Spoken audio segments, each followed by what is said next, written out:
Kaip užsisakyti elektroninį dokumentą į bibliotekoje?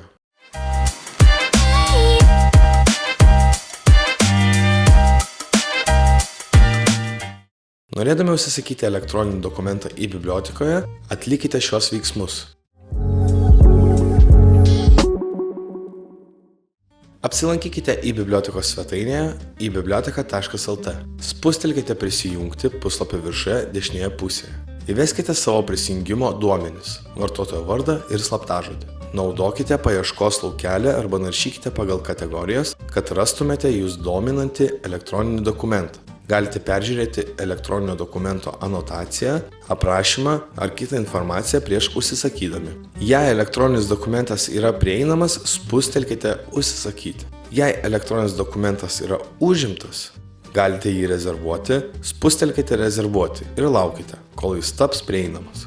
Peržiūrėkite savo užsakymo informaciją ir spustelkite patvirtinti. Jei užsisakote mokamą elektroninį dokumentą, turėsite apmokėti užsakymą. Sėkmingai užsisakę elektroninį dokumentą galėsite jį atsisiųsti į savo kompiuterį arba skaityti internete.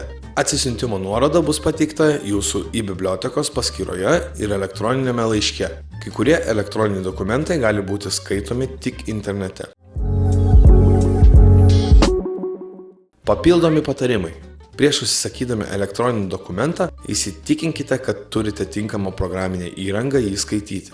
Dauguma elektroninių dokumentų yra PDF formatu, kuriam skaityti reikia Adobe Reader ar kitos PDF skaitimo programos. Kai kurie elektroniniai dokumentai gali būti EPUB formatu, kuriam skaityti reikia elektroninės knygos skaitytuvo. Jei kyla problemų užsisakant ar skaitant elektroninį dokumentą, kreipkitės į bibliotekos klientų aptarnavimo tarnybą.